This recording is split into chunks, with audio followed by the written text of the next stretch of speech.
A good morning to you on this Tuesday morning, the 4th of March. I'm broadcasting to you from the Fifth Connection. If you've joined us this morning, you're in for an exciting block in our study of the challenges of change, the challenge that change brings, and the changing challenges that we face in our life as the people of God. We've been tracking this idea of the cryptic king, Melchizedek, across the chapters of Hebrews, and it's so full of it. And you may ask the question, why is this personage so important? His name constantly comes up and is concentrated in this section of the story, the unfolding story that sweeps across the pages of Scripture. When we think of story, we think of things like storied thinking, events, people that converge in ways that raise tension. And stories are like that because they captivate our minds. Fairy stories do that. Fairy tales do that.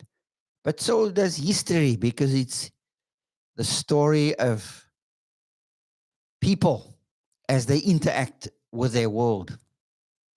So we are in a section of the text which goes from verse 26 to verse 28 of chapter 7 in the unfolding story.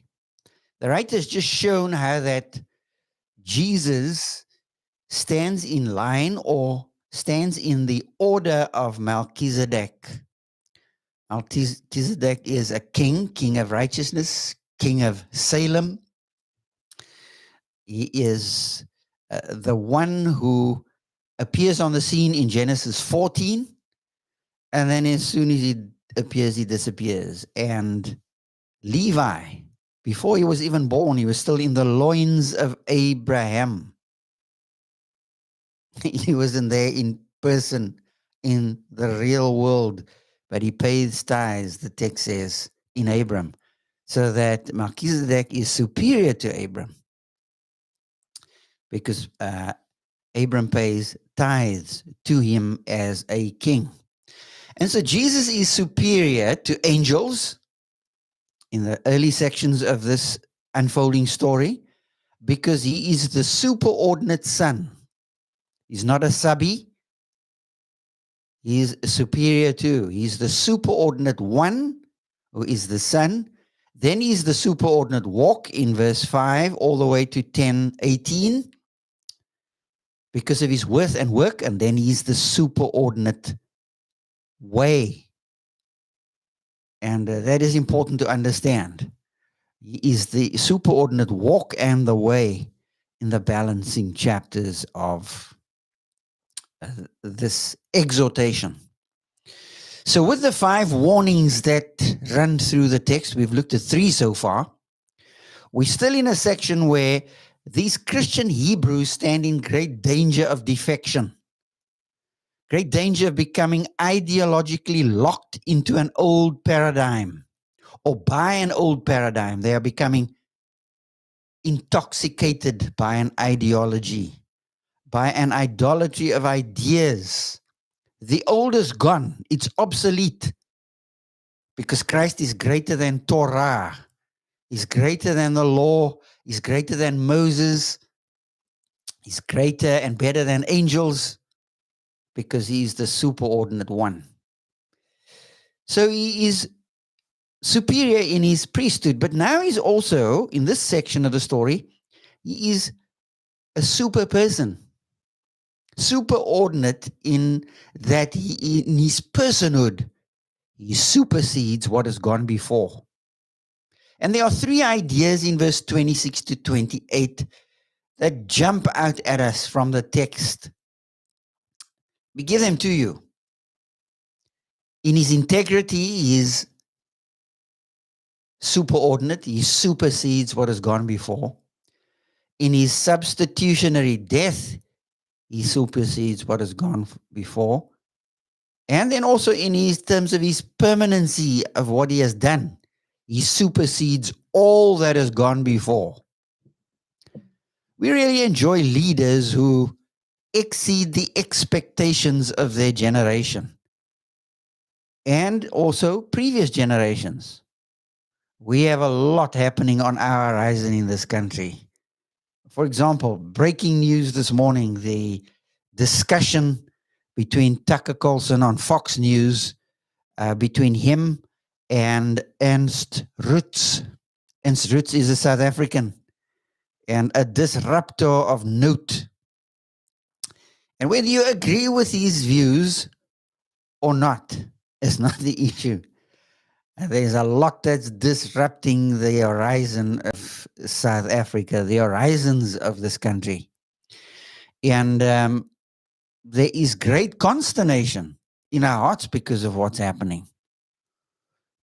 But Jesus supersedes everyone and everything in terms of what he is, what he's done, and who he is. He's no mere man. Well, verse 26 says, "For it was indeed fitting that we should have such a high priest." What high priest? A high priest after the order of this man with a long name, Melchizedek. He supersedes Melchiz. Remember, Melchizedek is, his background is Canaanite. And while some suggest, especially suggestions coming out of the Second Temple period, the suggestions are that he's Michael the Archangel. And Adventism has picked up sort of on that idea. And so you have these intimations in the Second Temple period, the 400 silent years, from about 500 to 100 AD. And it's during that time that there's this speculation as Jews try to connect the dots. Who is Melchizedek? I may have mentioned to you that my introduction to Melchizedek came shortly after I trusted Christ, probably a week or two after. And I was grass green in my understanding of the scriptures, but I had a fellow learner. And in those days, it was standard 9. It was grade 11 in the present time. And he challenged me because he was talking about Melchizedek as if it's this everyday guy that he knows very well. And he was from a particular tradition. He was a Jehovah's Witness. Boy, did he run circles around me in those early days. Because I'd never heard of Melchizedek. Who the devil is this personage? Well, Jesus is greater than him. For indeed it was fitting that we, Christian Hebrews, because that is the audience that the writer writes to, that we should have such a high priest. High priest, Jesus. He's holy, innocent, unstained, separated from sinners, and exalted above the heavens. Wow, what a descriptor. A high priest, holy, innocent, unstained, separated from sinners, and exalted. Watch Jesus' integrity. He's got soundness of character, set apart, innocent, unstained, separated from sinners. That is why he qualifies in his person as an exalted high priest with an upright character. In his character, he qualifies. Oh, can that be said of our leaders today? Do they qualify in their character or just purely because of their position that they have? There is soundness, there is integrity. High decibels sound from this person's life, and his name is Jesus. What's your decibel level like when it comes to soundness and integrity and walking in honesty. Verse 27 goes on to say, He, Jesus, has no need, like those high priests, to offer sacrifices daily. First for his own sins and then for those of the people, since he did this once for all when he offered up himself. He died once and rose from the dead so that you and I can have a new lease on life. Not a second shot or a second chance, a new lease on life, because he offered up himself once for all when he offered up himself. Isn't that beautiful? He achieved a permanent sacrifice when he offered up himself. And then the third idea, this idea of permanency, integrity, his substitutionary death, and then this idea of permanency in verse 28. For the law appoints men in their weakness as high priests. Why weak? Because they die and they have sin in them, which needs to be dealt with. For the law appoints men in their weakness as high priests, but the word of the oath, where God swears by himself, according to Genesis 15, he swears by the word of the oath, which came later than the law, appoints a son who has been made perfect forever. So high priests are those who come after the order of the Aaronic high priest, and then of the tribes of Levi. Levi was the Levitical priestly tribe. And so this oath, which comes way into application on the life of Christ, he's appointed as the Son who has been made perfect forever by two unchangeable things. Firstly, the textual reference has the promise in view and the oath of God in view. By two unchangeable things, God swears that he will do what he has promised. So Jesus is the appointed Son. So we want to go back over this idea. Why is change such a challenge? Well, it is a challenge because we get inebriated by ideology, by ways of thinking that strap us in, by systems, what is commonly called systems thinking. It happens in politics. We get caught in an ideology, an ism, whether it's Marxist socialism, even capitalism. We can get so locked into it and that we can't see the forest for the trees. So to even keep that with an open hand, while I would agree with a free market system and freedom of speech and freedom to think and to do those things well, we must understand that systems work well for machines, but doesn't do too great with people. But you say, yes, but what about systematic theology? That's exactly the problem. Systems. And when I'm caught in a narrow corridor, that's all that I can think of because I've got blinkers on. I can't think outside of those parameters. That's what makes change and breaking out of those systems so hard. And we have all kinds of post hoc rationalizations for why we believe what we do. But it is systems thinking, such as in systematic theology. Master these propositions, master these doctrinal statements, and then you will be okay. Then we wonder why, with all of that, our lives fall apart. Our impact on the culture is zero to nothing. So many ideologies that are quietly and calmly going ahead with their agenda in our own land.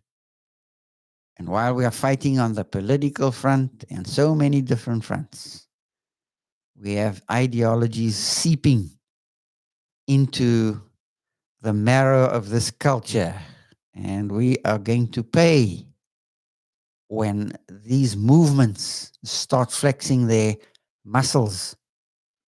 And that's why, as believers, we need to become astute thinkers. Change is hard. But you see, when the heat is high enough and hot enough, it's amazing how we start to think laterally and think outside of the systems that we buy.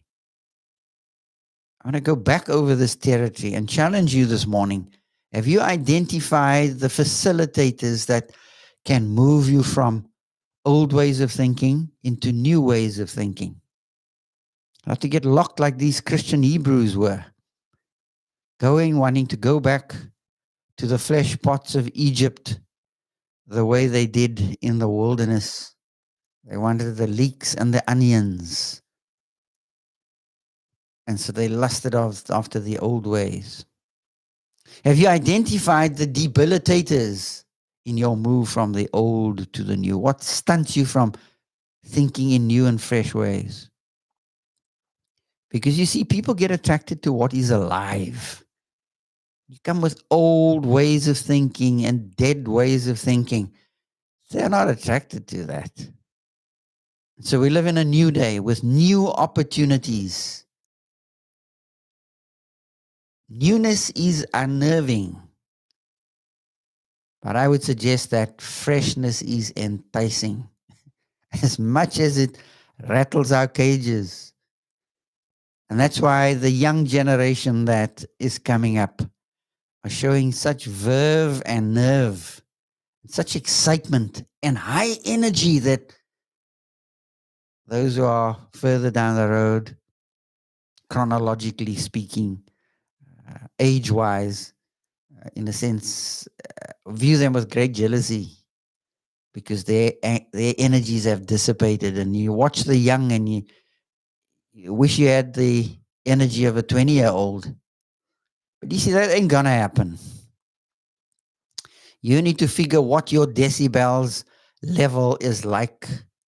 What is your soundness level like? What is your soundness index? Are you walking in integrity this morning? Are you thankful for what this high priest has done in his person and his work? What is your decibel index register on the soundness level of your life? And so this morning, as we go into this Tuesday, yes, there are going to be challenges. There are going to be great challenges. But to be encouraged that God is still in the throne room and he's still on the throne. Have a good day. Join us tomorrow for the next exciting episode. Goodbye.